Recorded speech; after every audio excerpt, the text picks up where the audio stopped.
thank you very much for the invitation to this fantastic place. It's the first time for me, but I'll try to come more and more in the future. It's an honor also to give this joy off in front of all of you. I'm pretty sure that some of you here in the audience know more than me on this topic, but I hope that at least the joy off element I can be good at this. So it's a bit unfortunate that for this very lecture we've had a bit of a problem with causality, because I looked at the program and you have already heard 4 or 5 talks which kind of mention these things already. I've seen, well, the talks by Grant, Rachel Rosen on Monday. Before that it was Alex Pomerol, Piotr, Alejandro. So there have been already many things going on.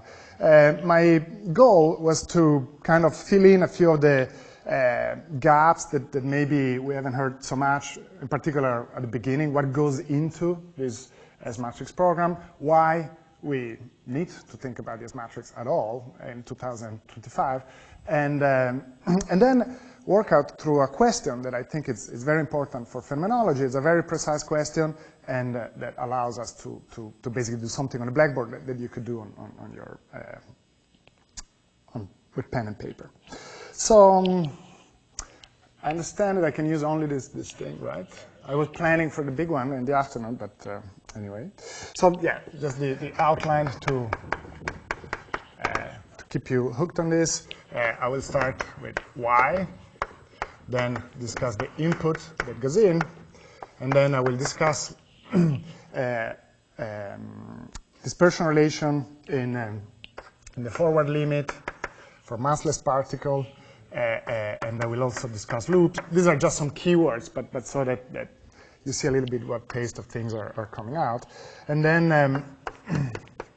I will introduce something that is known as crossing symmetric dispersion relations that have been around for many years, but there is a particular reason why they are interesting here. I think that will be it, but if there's more time, maybe we can have a few words on gravity.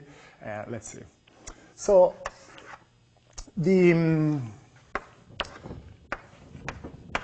question that you might be asking is why we need to talk about the S-matrix again. Not as in within this program, but on a broader time scale, where if I have to put the important dates, there is 2025, what is particle theory workshop, and S-matrix was the thing before, I would say, around 1973, and then it has been taken over by QFT until roughly the early 2000s and so on, right? So this is the timeline that I want to discuss, and the question is why we need to have the S-matrix again here in the future. And I would say part of this has to do with the fact that when the S-matrix program was roughly abandoned or a little bit lost momentum, we knew the weaknesses of the S-matrix program. There were many beautiful things popping out in QFT, so it was easy to make this transition. Now I think we have a more objective point of view, and we understand what are the limitations within QFT, and we can compare with this matrix and get the best of the two worlds. You might be wondering why this matrix, also for another reason, because at least in the theories that I will talk about today, this is not always true, but certainly in the theories that I will focus on, the S-matrix is kind of an implication of QFT, or at least something that you can compute in QFT through the LSE formula, which basically is a sort of a Fourier transformation, okay? So why do we need to focus on something that is part of QFT? And I think this is an example of less is more, because the S-matrix allows you to organize certain observables in a way that makes certain questions more transparent and easier to access. And if we want to have a quick pro and contrast type of list, QFT, we know that it's a very precise tool for computations, but in particular it works well in theories that are weakly coupled and that have a finite number of particles.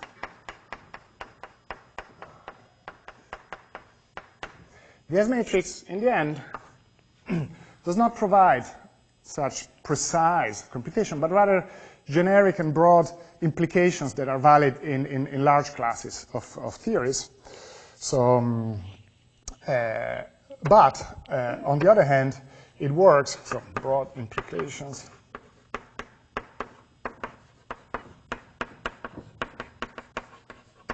So not precise, but on the other hand, the S matrix is a tool that, as we will see, works well also in theories that are strongly coupled and that have infinitely many, or many numbers of particles. That's what I have in mind when I say that now we can kind of try to focus on questions that can get the best out of these two worlds by exploiting the pros of the two worlds.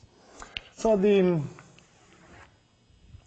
logo of this S-matrix program, in some sense, is this plot here that you will see again and again, and you've seen it before.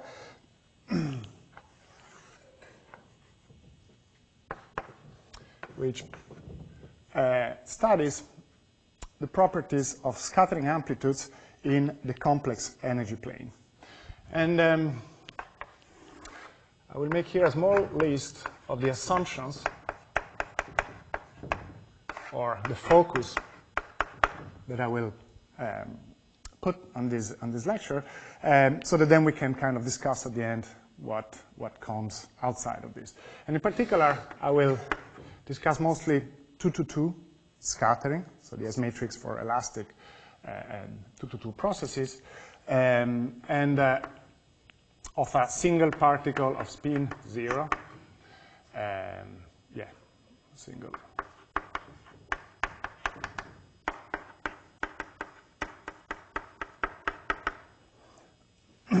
So as I said, the logo that we have in mind in this S-matrix program is to study the analyticity of the S-matrix in the complex S-plane. And I will come back to this later, but the diagram that we will see many times is this thing here. So there are a few ingredients that go into making this plot, and this is what I will discuss in the first part of today's talk. And in particular, the fact that there is a certain analyticity structure, the fact that this integral at large values of the energies goes to 0, and the fact that there is a certain positivity of certain quantities along the real axis. So what we see here is that under this assumption, this is the real part of S, the energy. Under this assumption, there is a relation between something that happens at small energy and something instead that happens at high energy. Okay? And so this whole talk will be based on this sort of infrared UV relations. Sorry, I like this color code. There is a Swiss physicist that you might know, Thomas Becker. He's a SCET expert, and he has these fantastic books in which he organizes the effective field theory expansion in orders of the lambda, the small parameter, and every term in the whole book is colored with a different color, depending on whether it's order 1, order lambda square. I hope I can keep the rigor and with this blue and red color code. Okay, so the goal of this lecture is exactly to show you how we build these infrared UV relations and how we use them. And as a leitmotiv for the discussion, I would like to focus on a specific question, okay? So that we can keep it in mind and see how we get there. And this question is a question that is very important for phenomenology, and is also amenable to kind of a blackboard talk. And it's the following. Imagine that in the infrared, we have a theory that, under this assumption, is describing the scattering, the 2-to-2 scattering of a single spin-zero particle. So this theory, in the IR, is given by just the kinetic term, and then we have an expansion in terms with more and more derivatives.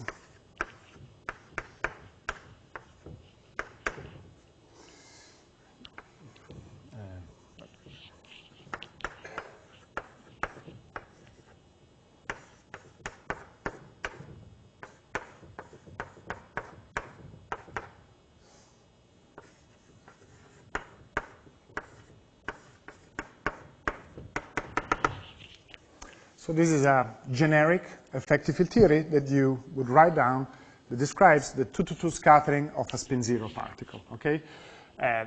My handwriting is not very good. I'm pretty aware of this. I read a book by Daniel Kahneman that explains that when you read something that is badly handwritten, it sticks much better because you make an effort. So I'm sure that I do this for you. So this is a generic effective field theory, and now let me tell you a little bit what can hide in here. So generically, we expect the leading term to be dominant. Okay, it's an expansion, and generically, this is the leading term, so it's supposed to be bigger, like in the Higgs physics with a large gap separation. This is the only term that you would write down. However, we know, for instance, that for U1 Goldstone bosons, you can identify at low energies a shift symmetry such that this term is actually forbidden, and the leading term is G2. So under the symmetry, you have G0.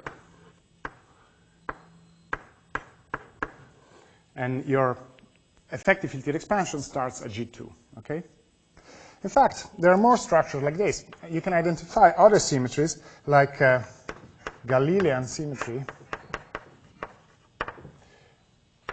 It's still a symmetry that you can see in your effective field theory, in which the field goes to, it has a shift, but the shift is position dependent. And in this case, you have that both G0 and G2, by symmetry, they're naturally 0. And the first term that is different from 0 is G3. And you can actually go on and identify classes of symmetries for which the first coefficients are 0, and the effective field theory starts only at higher and higher energies, okay? So this is a structure, and these represent different structures in the effective field theory, and the question, and they are all valid from an infrared point of view. And the question is whether amplitudes described by this, and let me say other symmetries like phi plus x to the n b, right? This would kill the first n terms. My question is that whether these symmetries, which are okay from an infrared point of view, as I say, they are natural in the effective field theory, and the question is whether they are okay also from a UV point of view, meaning whether they stand this type of UV-IR relation.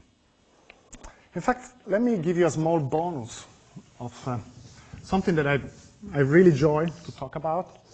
And you will tell me if you think that this is 100% pertinent to the topic. It is in the broader set of things.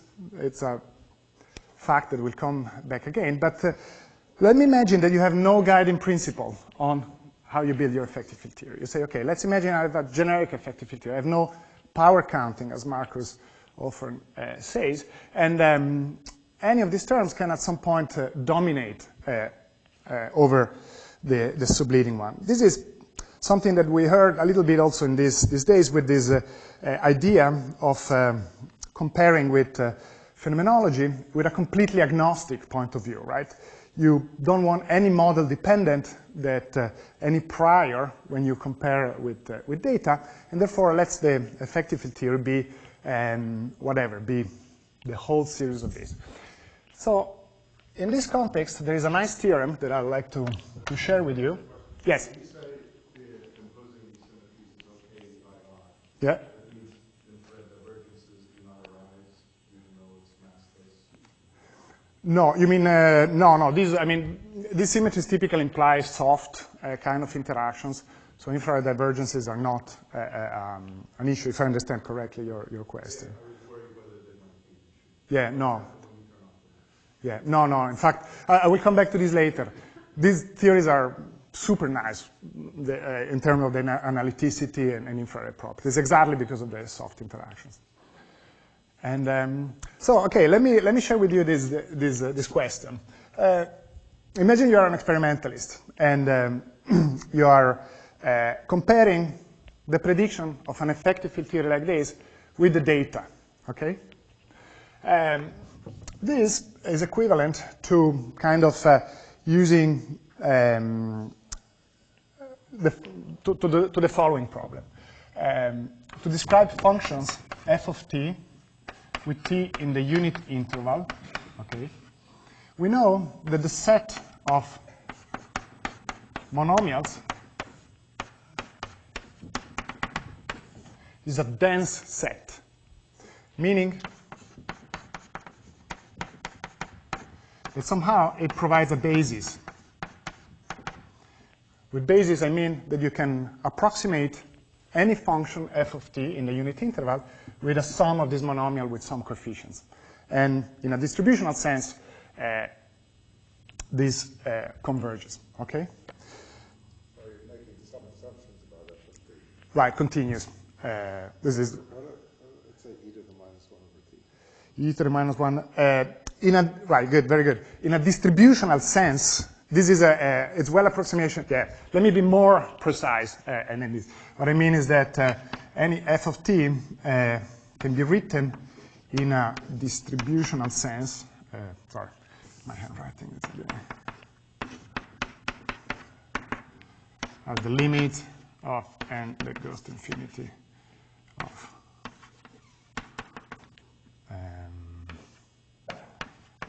where this fn of t is the sum of these guys, okay, with some coefficients is okay. So with under certain smooth with mu with certain smoothness properties, this is a statement that is valid also. So it has a Fourier transform in the distributional sense. Fourier transform. Right, you mean when you go into, probably yes, yeah.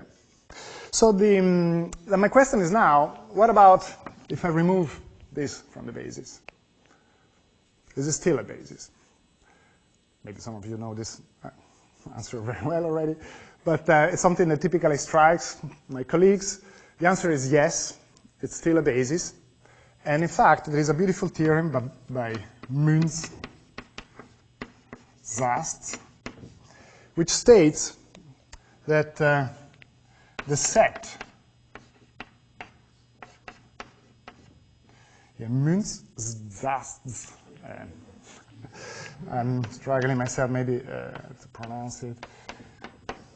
The theorem says that this set is a basis as long as the exponents sum to infinity. Okay. Basically, it tells you how many holes your basis can have. You can remove t squared, t4, you can remove infinitely many of them, as long as you keep a dense enough set such that the sum of the exponent goes to infinity, right? For instance, You should write it as lambda sub n. lambda sub n. Right, sorry, yeah. It's it went below, but the index stayed up. Right, yeah. I like this very much because, yeah, as I said, you can pierce how many holes you want, but not too many, right? For instance, t to the n square will not work as an approximation. Now, I know this is a bit off track, but what is it telling us for this example? It tells us that basically the individual coefficients of your expansion, they don't make sense if you have infinitely many of them, okay? So if you just give the experimentalist the whole effective field theory, the experimentalist will try to fit it, and he will find that basically whether the coefficient is 0 or not 0, it doesn't change anything, okay? This small detour with this beautiful theorem, I think, I hope helps you to appreciate a little bit more why we need to understand better all the possible structures that this effective field theory can have, either by some hypothesis or by more rigorous and generic arguments, okay? So what I will show you now is that, in fact, there are only certain patterns of these couplings that are allowed. And these patterns are such that basically this Munzat's theorem does not apply, okay? Meaning that it will be a, yeah. Suppose that f of t is the boundary value of an analytic function, you get much stronger. You're totally right. This is a purely real, on the real axis, yeah. There are versions of a Munzat's for complex numbers, but they are pitiful. They don't have such a... No, it doesn't work. You're right. Analytic functions have much more structure. But that's a part of my message, that once we grind this question through through the S matrix, we will get an answer, partially for this reason.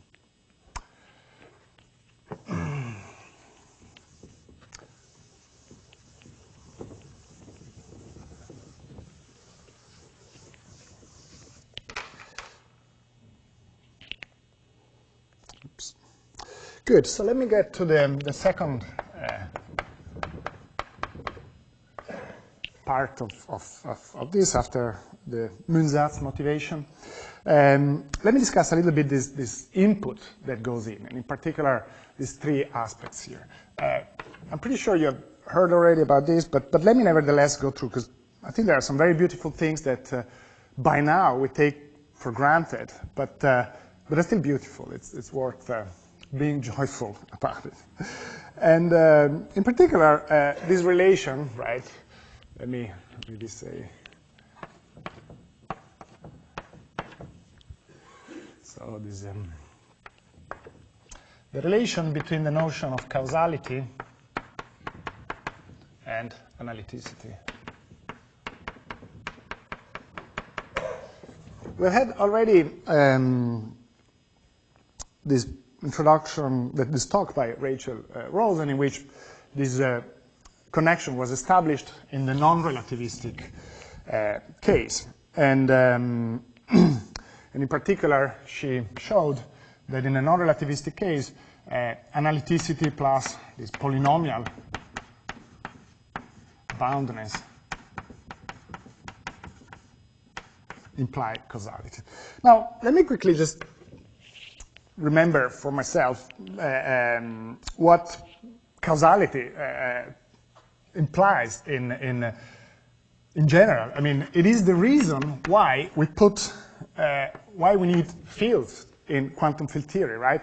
The very fact that we need a way to have causal information propagation requires that our observables now have a label. So the very notion of space-time in quantum field theory somehow stems from causality, okay? Because you need to have something to impose the fact that observables vanish and commute outside of the Lycan, right? So yeah, I find it striking that causality in quantum field theory is really the motivation for fields at all. And you might remember that it's also the reason why we have, in some sense, antiparticles, because for observables to keep causal in theories with a charge, You need certain cancellations that involve antiparticles. Now, when we think instead of in the context of the S matrix, so this is in QFT, in the S matrix, there is no notion of space-time at all. So in fact, the beautiful connection that Rachel pointed out is, yeah, that you don't have space-time, so how do you test for this property? And this is where this analyticity aspect comes out.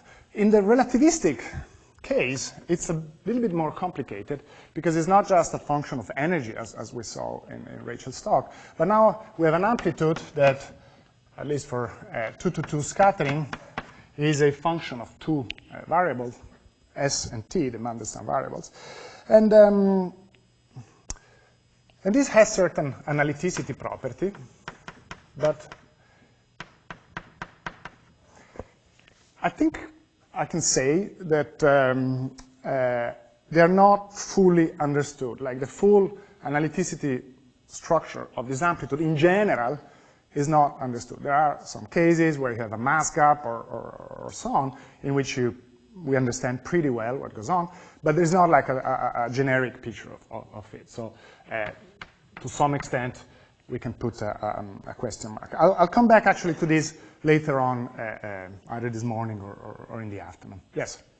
Are there analogous constraints in the Euclidean signature? Do I still have power counting my EFT? Sorry, purely Euclidean signature. You mean where? In the Lagrangian set. Right, sorry. Are there equivalent?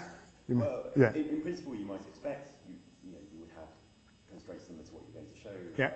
Like P2 has to be bigger than like P4 in some units. Right. You'd expect that to be true. Also in Euclideans. Is there an easy way is that true?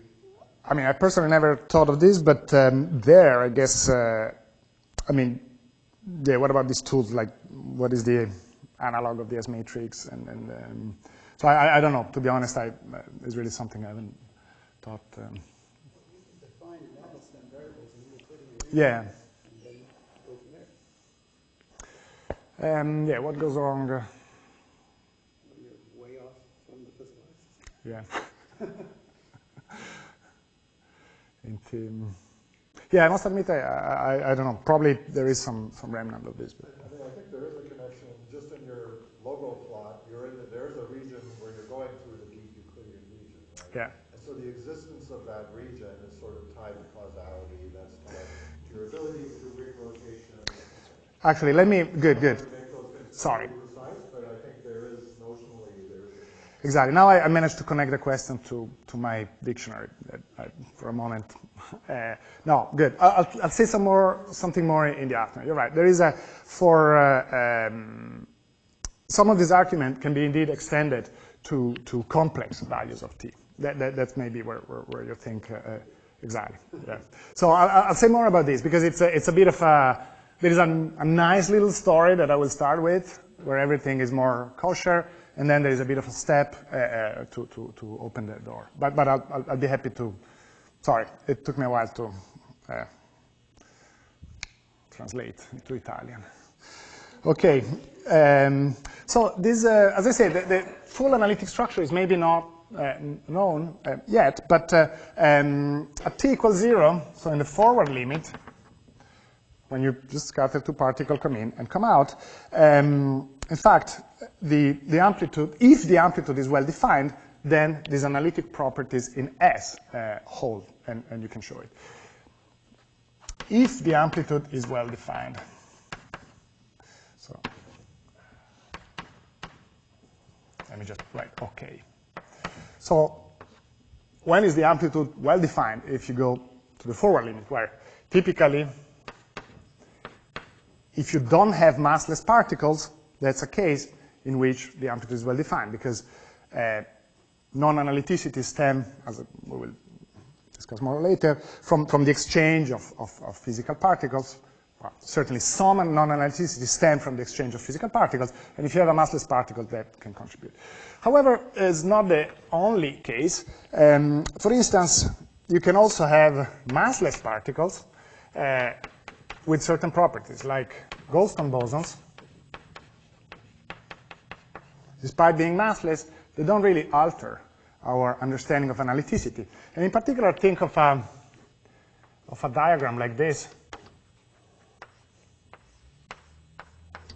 A super simple diagram. If you have a Higgs field, or lambda phi to the 4 here, this diagram will look like lambda square, and then it will give you something like a log of minus t. And this is non-analytic at t equals 0, of course. And instead, if we have a Goldstone boson, this guy is absent. We start with the derivative guy, and when you compute this diagram, it would go like t squared log t, and this guy is fine. When you take the forward limit, the softness of the Goldstone interaction implies that it's okay. So this is the case that I will kind of pay attention to. So let me put it in my assumptions here, that I will work at a mass equal to 0, but with in mind this thing that we're dealing with a Goldstone boson, okay? Right, so we have this certain analyticity. Well, okay, I was a bit resilient to cancel the logo. Maybe, well, I'm actually resilient to cancel anything here, because I was hoping not to rewrite it. Maybe I can just work here. I hope you don't find this too messy. At some point I will have to erase something, right? Cannot like stop for now. Let's get rid of this thing. No.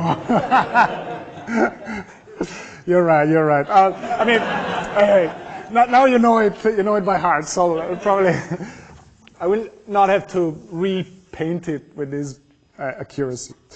Okay, so the analyticity. Sorry. With respect to the non-relativistic limit, we have two variables, as I say here. There is another beautiful thing that is different from the relativistic limit that Rachel talked about, which is the fact that now there are three physical regions. And with physical, we mean that roughly when we look at our amplitude, there are different ways of taking it.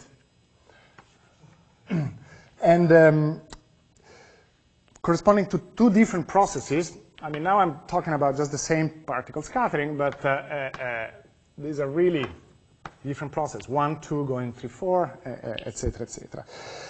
And I think it's spectacular that these three things are related to the same object. So A of S of t relates all these guys. Let me call these A, B, and C. Or, sorry, probably STU was a better, more. This is something that we always take for granted. And the reason we take it for granted is that it's very easy to appreciate this fact from a diagrammatic point of view, right? In perturbation theory, you just look at the diagram. It's the same diagram that you will have in the other process. You just tilt your piece of paper and you have it, okay? So diagrammatic is an easy thing to see. It's actually also easy to see when you have a mass gap. And the reason is that, right, I understand why you were complaining. The reason is that with a mass gap, is this is the analyticity structure I'm talking about in S, but for t equals 0. The reason is that here you have an analytic function up here, which is A of S, and at t equals 0, u is equal to minus s. So u lives here, s lives here, and with a mass gap, there is a part in which the functions overlap, And there's this beautiful arrow that people paint when they discuss about these things, that basically go from S to minus S, and this is U, so the two are related, and you see it easily in this plane, that this is the case. Now, the fantastic thing that I think sometimes it's digged under the carpet is that this also holds true beyond diagrammatic perturbation theory and beyond the massless limit. And this was proven by Bross, Epstein, and Glaser, that they found another path that brings you here, even when you have the mass going to 0.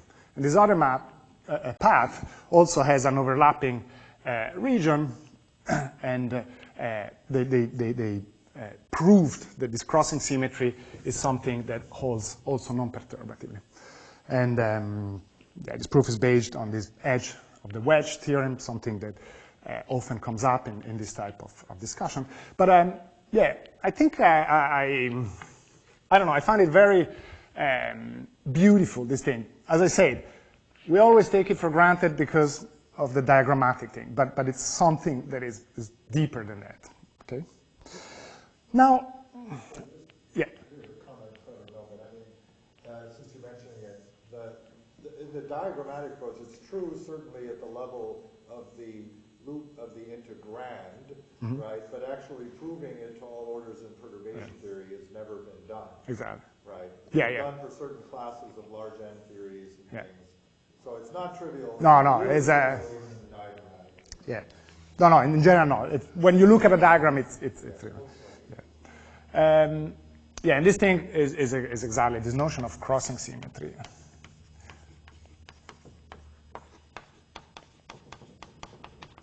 Now, what I find fantastic is that crossing symmetry implies the existence of antiparticles. If you have a charge, right, this channel and this channel scatter either particles or antiparticles.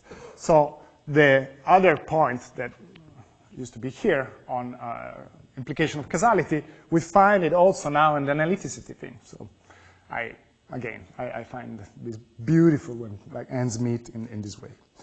Okay, let me just give you the last input here.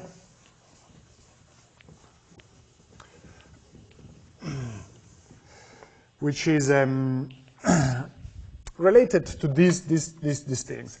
The non-analyticities here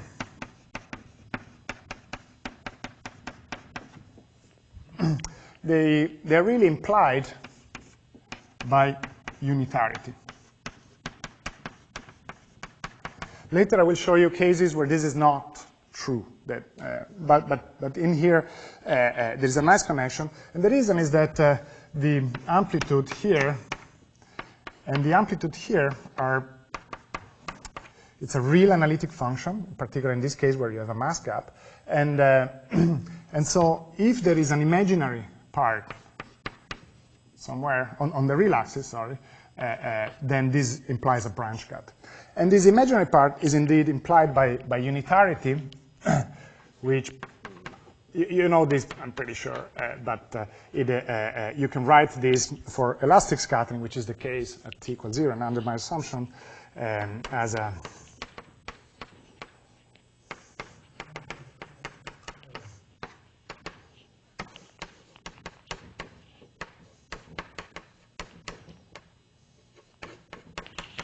right, you can write it like this, and what you get is that the imaginary part for elastic scattering, the imaginary part of your amplitude is equal to an integral, a sum of a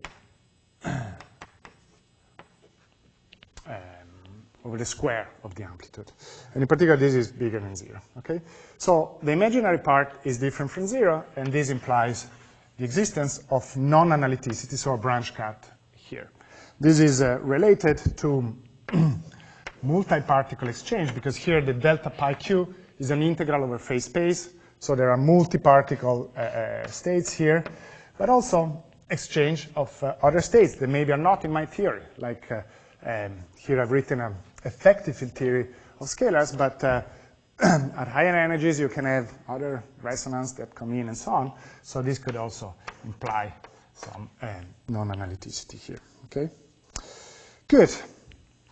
So the last ingredient, and then I'll be over with this introduction, is the following. The last input that we need is this integral going to 0 at infinity. Okay? And this is this Froissart bound that we have heard of. Okay, another few minutes if you are familiar with this, and then I'll get to new things that I think you might not be so familiar with. So the idea here is that we are at very large energy. This is the contour at S going to infinity. Okay, so the particles are,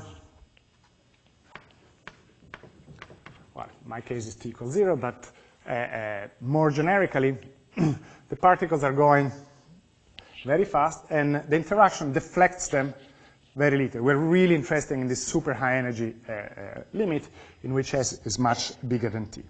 And so the particles continue almost straight, and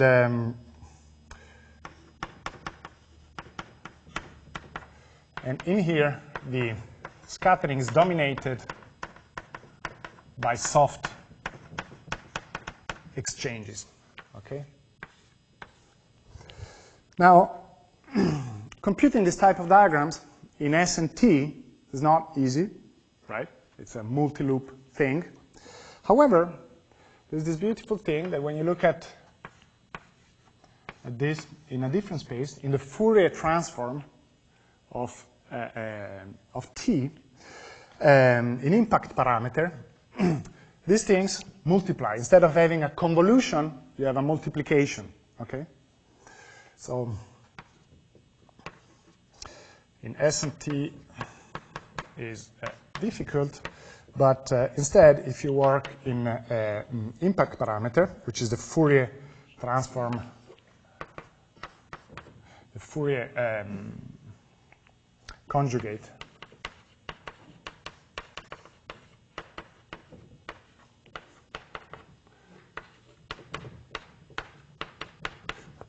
in this impact parameter, the things they just multiply.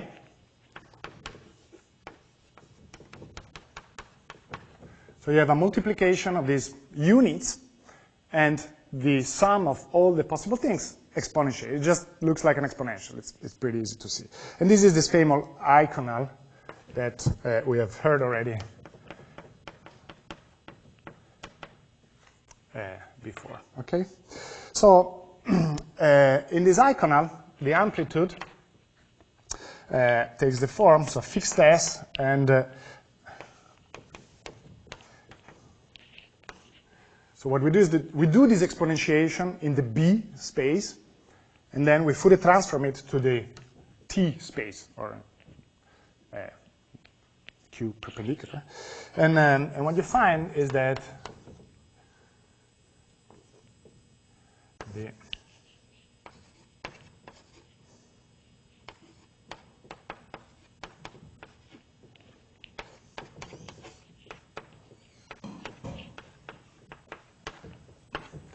it takes this form where this is the exponentiation of the individual diagrams here, okay? Whatever.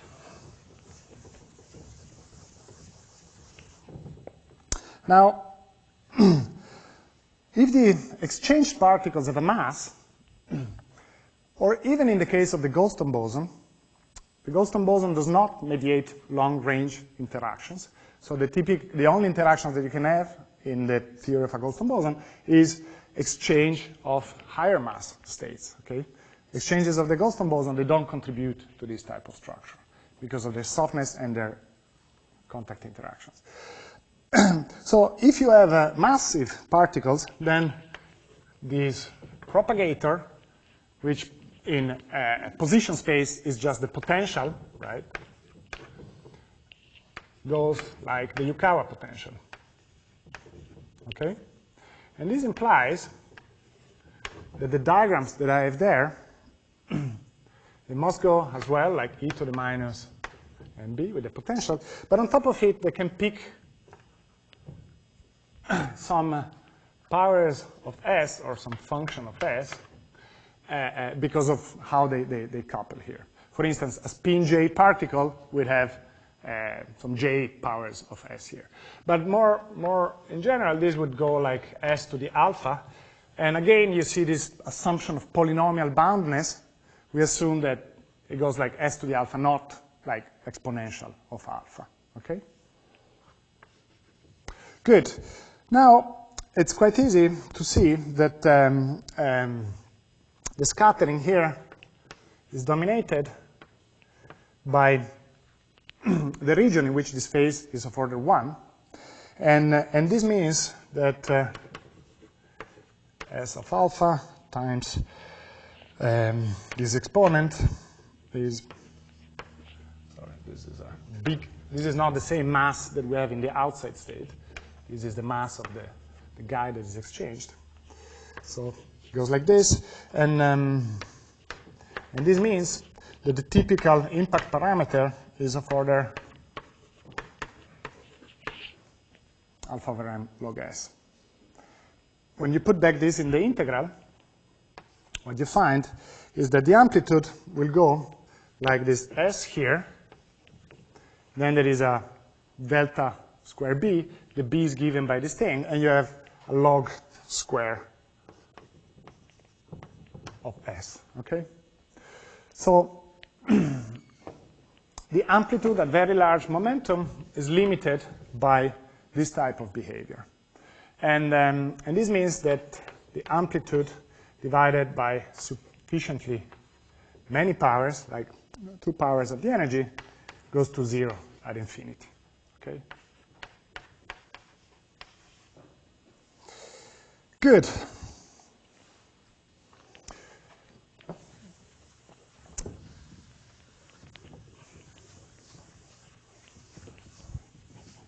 So this concludes the input that goes into this, this whole story.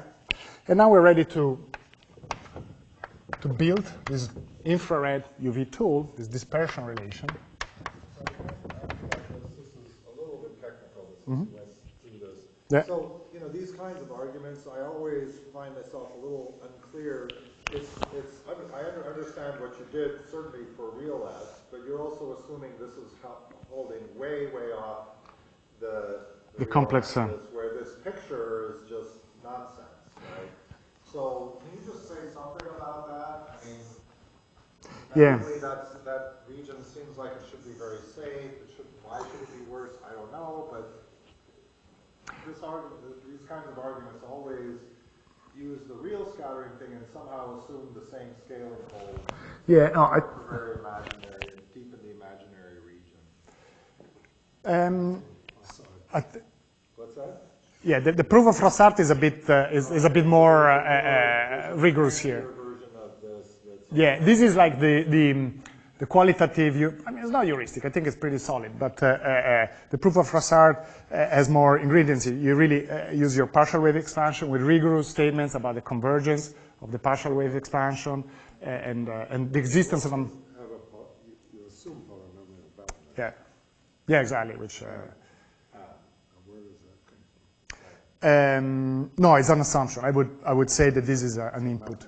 Because that's precisely, there are functions that are really, really important there that are really unimportant. Those are precisely the, yeah, exactly. Yeah, exactly. No, those you assume that they are not in your pool of things. Right, so the picture that by now you have absorbed, oops.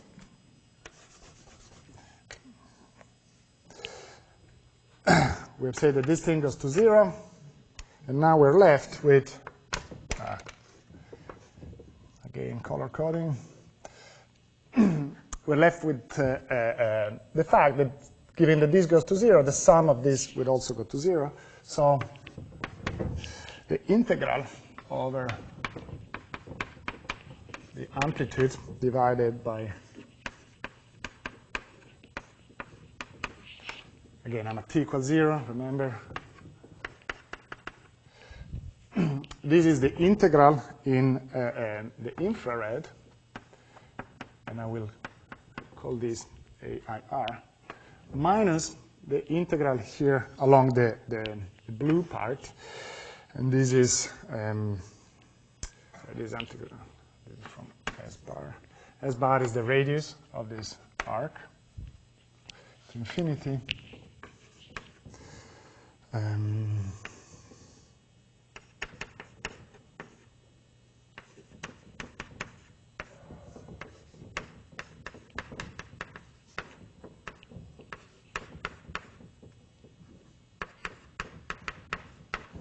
So the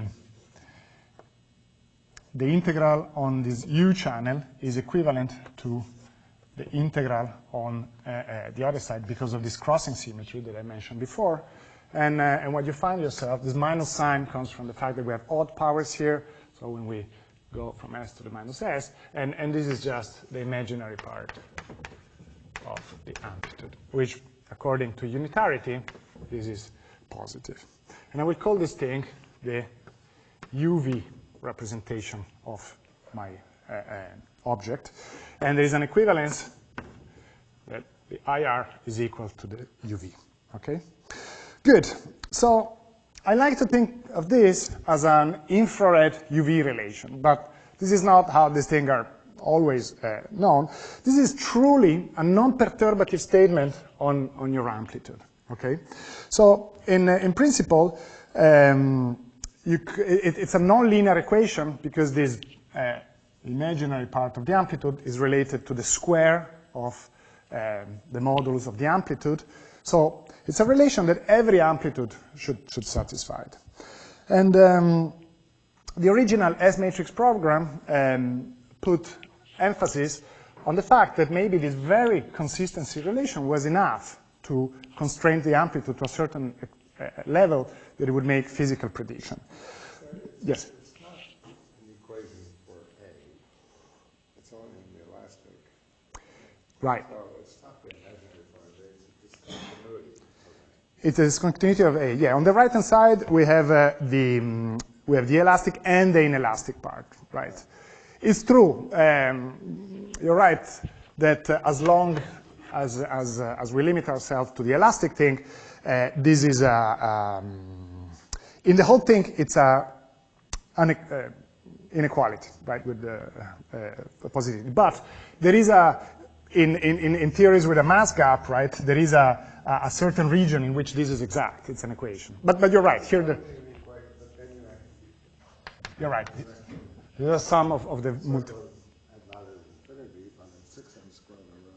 Yeah, there. It's an inequality, you're saying. Correct. Yeah, there is another set of equations. It's true. In fact, it's.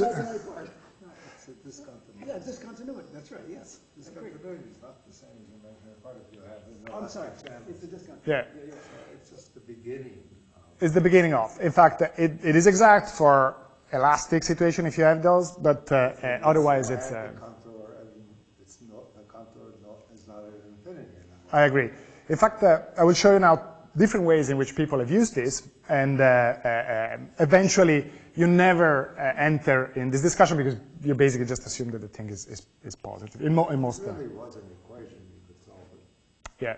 And you'd have the answer. Yeah. No, you could if you had also access to similar relation for all the higher channels in the higher multiplicity. If. Good.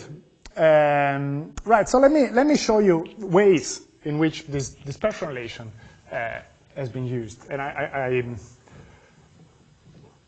what I mean here, let me go back to what you had in this program and maybe try to identify where the various paths of the various speakers that we had so far divide.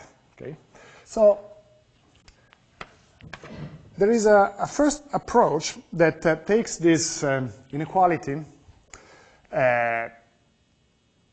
actually maybe more in the sense of an equation there, because what people, in particular Martin, that gave a talk last week, have been working on is trying to add input from experimental data in such a way that with enough input you could basically use this to betterly fit the pi-pi scattering data. So a first approach is combine with experimental data.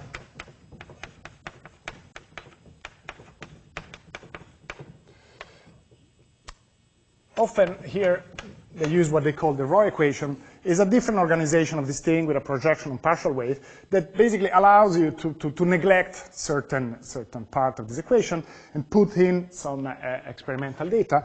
And the prototype result that you have in this situation is that when you're looking at the real part of the amplitude for pi-pi scattering as a function of the energy, they insert some data from the various collaborations, and then they predict through a fit that respects this relation here, they have a prediction for what the pi-pi amplitude could look like, even in regimes where you don't have enough data. And this is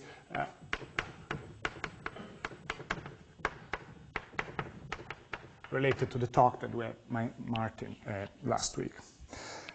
There is another path that branches out from a relation like this, which is what sometimes is referred to as this modern S-matrix bootstrap.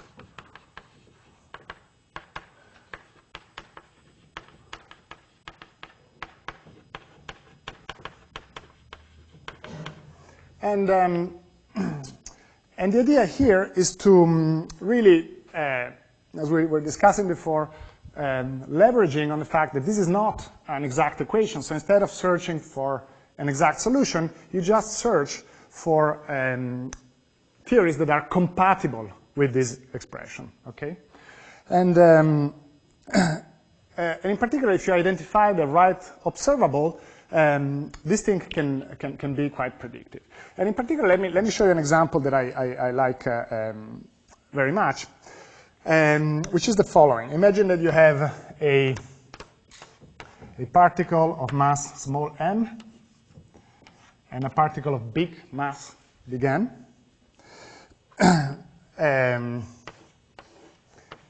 In the S-plane. Now the scattering begins at when you have at least the energy belonging to the mass. But when the mass is, the big M is smaller than 2m, you also have a pole here, okay? And the question is, how big can the coupling G be compatibly with this equation to the left? And there's a beautiful plot. I will show you the version that they did in 2 dimensions. There's a beautiful plot which looks like this. Okay. And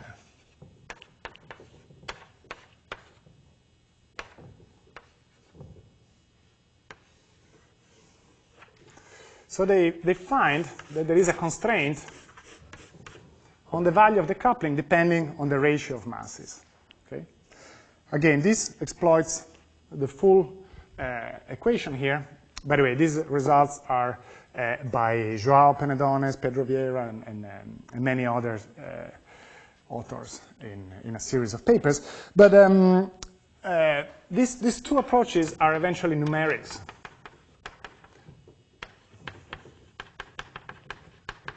So this equation is quite convoluted, and eventually you resort to numerics. This is a simple and beautiful result with only a small caveat. So in here, by the way, you can do perturbation theory. This is just a bound state of a weakly coupled theory that matches here. But what I didn't put here is the scale. This is a logarithmic scale. So the value here is that the coupling is 20,000 in units of the mass, okay? The third branch, the third path that branches out from this dispersion relation is what I will focus on today, which is this positivity. I'm sorry, Francesco, Yeah. in little m over big N, where actually Is the maximum? Yeah, the maximum is where the T and U channel, sorry, let me remind this. I think there is a value when there are two resonant, I mean, there are two poles, one from the S channel and the U channel, and basically there is a value of M in which they end up in the same spot. And that's, and in fact, I think that, yeah, it's actually, in that point, you cannot constrain the theory, but roughly, yeah, here is I mean, the scale here is of order tens of thousands, okay? Good. So the third path that branches out, this positivity, is perhaps another example of this less is more that I mentioned before, in which we really insist that, sorry, I've been doing this now a zillion times, we really insist that we have a region in which we have an effective field theory, and we have a region in which maybe not, okay? So this infrared and UV separation. The reason that this is important is that when you have an effective field theory, you always have a region of weak coupling, okay? And the positivity program aims at making statement in the region of weak coupling. Why? Because this is the region where you can make predictions for your phenomenological data. 20,000 coupling would not, although it's a very beautiful result, it's not something that you can compare very easily with experimental data. Instead, here we're guaranteed that we have a theory that compares well with the data. Okay? And in this program, you don't need to use the full unitarity equation, because basically the unitarity equation has that the imaginary part of the amplitude is equal to the amplitude squared, and this implies that the imaginary part is, sorry, there's a smaller here, is bigger than 0 and smaller than a certain value, but when this value is saturated, you're typically at strong coupling. So you're outside the question that you wanted to ask in the first place, okay? So that's why this is called positivity, because it only relies on the imaginary part of the amplitude being bigger than 0, okay? Good. So what does positivity imply? We have these objects that I've written before, and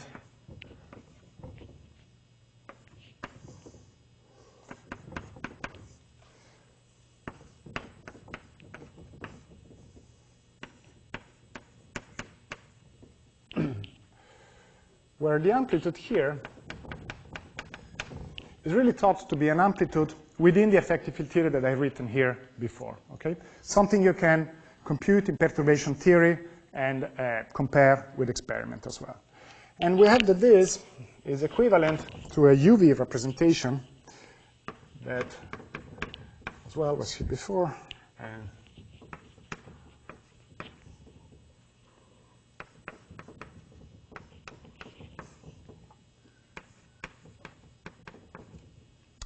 so here we see that these integrals are bigger than 0 because the imaginary part is bigger than 0 itself by unitarity, and there's nothing else that goes negative here.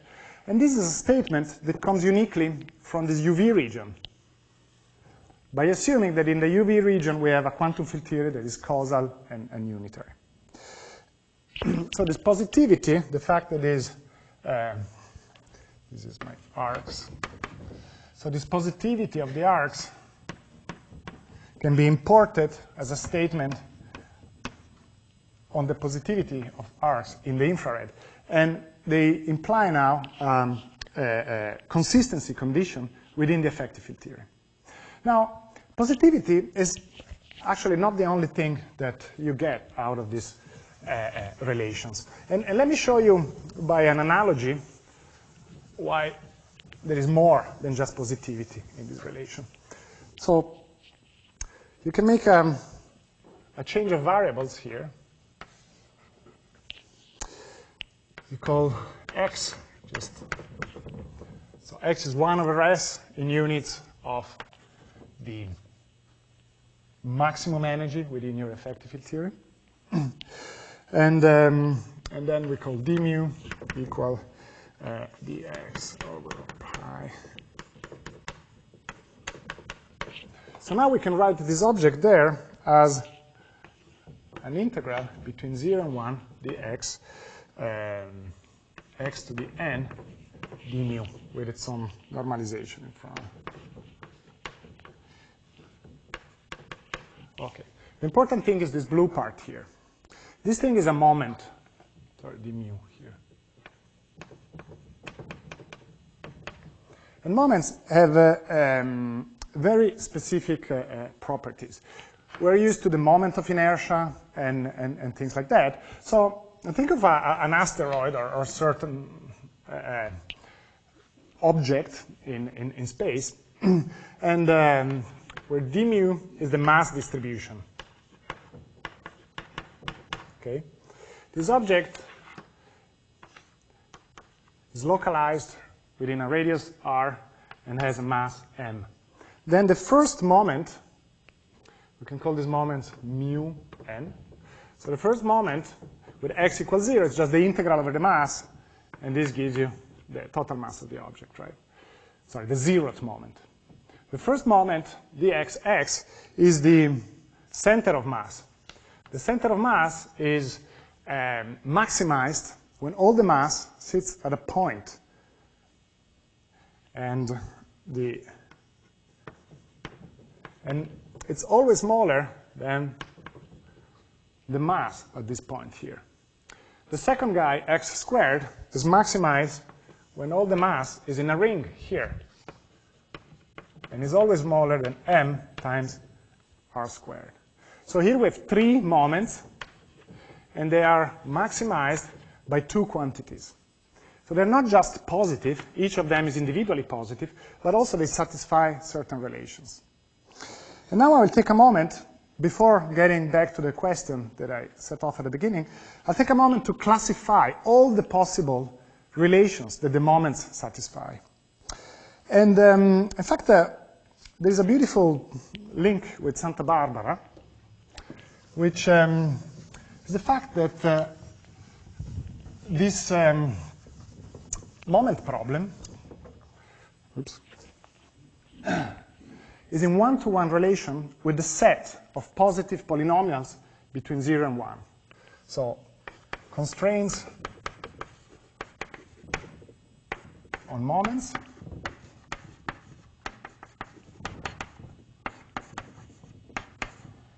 positive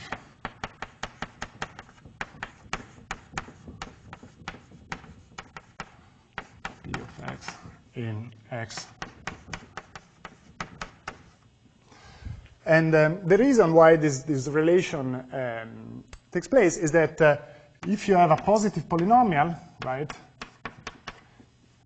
you get a positivity condition, okay? And I don't know, if the polynomial is 1 minus x, which is clearly positive between 0 and 1, then we get that my arcs, or my moments, depending what notation I use, but let me get back to the arcs. This will be the 0th moment, integral of 1 d mu, minus the first moment. And then there is a factor of energy from this normalization, okay? So this must be positive. So you see a relation between moments comes from a positive polynomial. So why Santa Barbara? Because there is a beautiful theorem by Schmudigen and Putiner. And Putiner is based here in Santa Barbara. He's a mathematician. I don't know where the mathematics department is. Is it here? What? So far? All right. Half kilometer. Okay. Yeah, no, I wrote Putiner an email. He was very friendly, and Yeah, I was willing to meet him, but it didn't happen. Anyway, I respect very much his work, and in particular the following theorem. This is mostly based on Schmödingen, but the relation with the moment problem is something that Putiner developed. And basically, what these guys did is that they classified the most general polynomial at a fixed order, n, that is positive. And this polynomial takes the following form. It's a sum of squares. The sum of squares means that you can write it as a sum involving squares of generic polynomial. Let me write it down and then I'll explain it in more detail.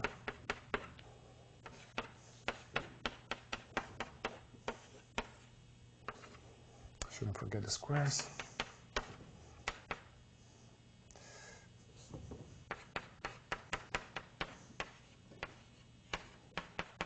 Okay, so the sum of squares refers, well, of course, to the squares. And, but what I mean is that this guy here is not a special polynomial, it's a generic polynomial. So alpha I, x to the I, okay? And in order for the final polynomial here to be of order n, this guy has to have powers of x that go from from I to the 0 up to n halves, and these brackets mean if n is, sorry, my handwriting is pretty, Rounded down. rounded down, exactly. Floor, yeah, yeah, is this a common, so it's not, okay. It's the floor, yeah, in fact, yeah. Got a ceiling as well. Okay, so this is the floor. And similarly, these other polynomials, they don't go all the way to n halves, but n halves minus 1, n halves minus 2, okay? There are four. Yeah, there's only 4. This is a fantastic thing, that these guys... There's only 4 polynomials. And the alphas are arbitrary. The alphas are arbitrary, exactly. It's for all the alphas, this is a positive polynomial. And not only, this is if and only if. So any positive polynomial in one dimension at order n, you can write it in this form. So there's 4 polynomials that will give you a positive polynomial of order. Exactly. So it's a beautiful theorem that for us has beautiful implications. So let's see what it implies, or how to use this thing. The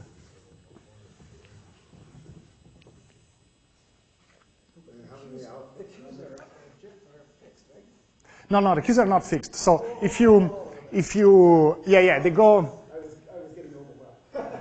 Yeah, no, it's not that fantastic. I mean, it's not 4 polynomials once and for all. There has to be an n order of parameters. Right? Exactly. Those are continuous routes. Looks like There's more. 2n. Exactly. This is an over. It's an overkill, exactly.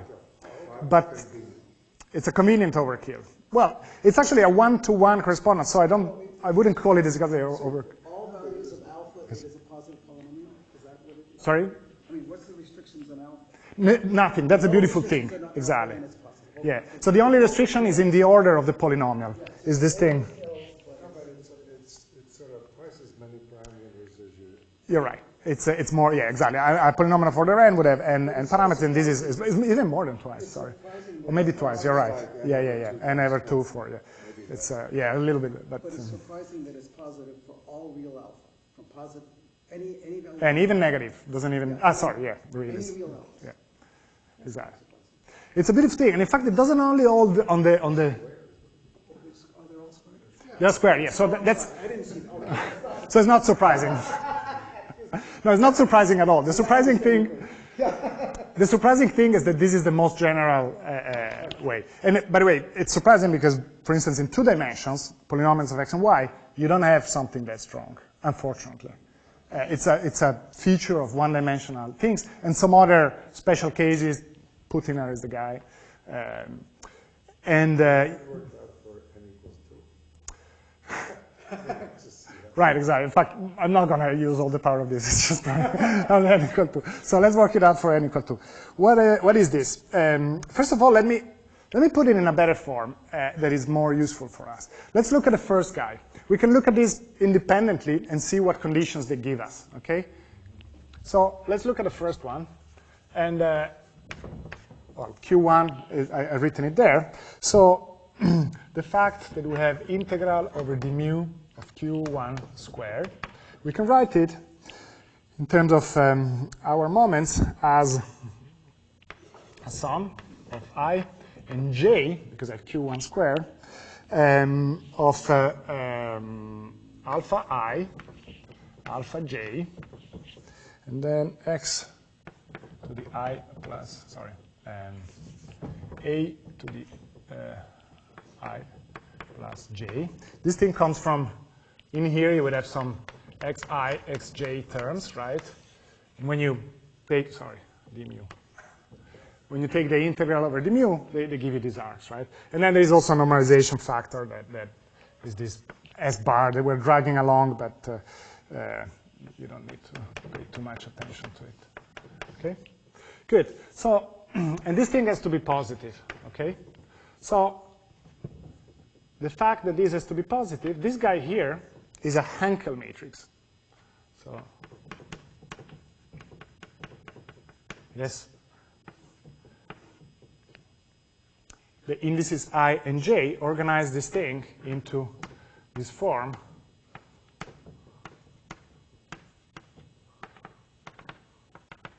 In which the structure is that the values on this of these diagonals are the same, and the highest value is this a of n, the floor of n halves. Okay. Sorry, it's squared. I forgot. Yeah, it's squared. So this is actually n. Okay, no floor. No. Okay, and right. So what this condition implies for our moment problem? It implies that the Hankel matrix, which we can call H, Hn, if you want, of this thing is positive definiteness, because positivity for all alpha and all j is the definition of the fact that this matrix must be positive definite, okay? And so, right, we have translated through these polynomials the problem into a positive semi-definiteness problem. And this was Q1. The Q2 will give you something similar, but now you have an extra x at the beginning, so it's just a slightly different object that starts with A1, and there's A2 here, and then A3, okay? And the other guys with the 1 minus x, they will be stuff like A0 minus S bar A1, and again, Hankel matrices with this structure. So we have four guys. I'm not going to write the next one, but four positive semi-definiteness condition on these guys, okay? Good. As was advertised before, I will only do this for n equal 2, despite the generality. At least we can follow. Okay. So for n equal 2, it's a bit easier, and we get conditions that this matrix be bigger than 0, and the other guys at n equal 2, they give you only some relation like this.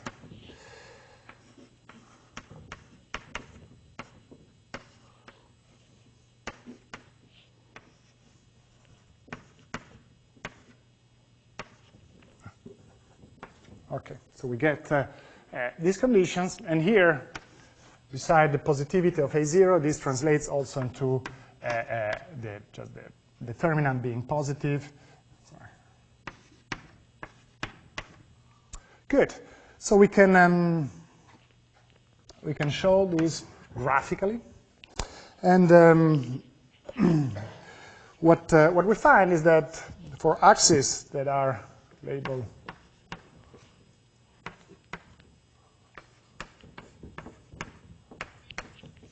for axes which are ratios of these arcs with respect to the leading arc, the coefficients must lie within this curve, okay? So they are, there are a few things that I have to say here. The first thing is that this is really an optimal bound. Because of this theorem that implied that we're actually capturing all polynomials, there's not going to be anything else under the assumptions that we made. There's not going to be other bounds that come in from elsewhere. So these bounds are optimal in some sense, okay? And the other thing is that these are, as people now say, two-sided bounds, meaning that these guys have a lower and an upper bound in units of the leading one. So the leading one is just positive, but then all the other ones have a lower and an upper bound. And this will be crucial later on. Right. I don't know, maybe we can stop here. So, and this general is for n bigger, it gets a convex region. Yeah, it's a convex region, exactly. The next one, I mean, my drawing skills are pretty miserable, but it has a little bit of volume, and the edge here is at the 111 point in these units. And it goes on like this. It's a similar, yeah. Right, so maybe it's a good moment to pause, and I will come to all the beautiful physical implications in the afternoon. If I say it all, then maybe you don't come back. Maybe you don't come back anyway, but at least... Yeah, at least I have a bigger board, and I don't have... I can draw the logo at the get-go. So what happens at these edges? Certain coefficients go to 0 at the edges? Beautiful. Let me spoil a little bit of what comes next, but it's with respect to the Lagrangian that I wrote before, right? I mean, I can just do this. At 3 level, sorry. At 3 level, these the coefficients appear. The arcs are in one correspondence to the couplings, right? So what happens here is that basically there's a beautiful thing that all the couplings here in units of the energy are the same. So this is the point where our usual conception of effective field theory breaks down. All the couplings in units of the energy are the same. And it's beautiful, as a spoiler for later, that this comes out from these rigorous arguments. It's not an assumption that you put in a priori, but it's really a condition for UV completeness of effective field theories. I think this is an excellent point to thank Francesco.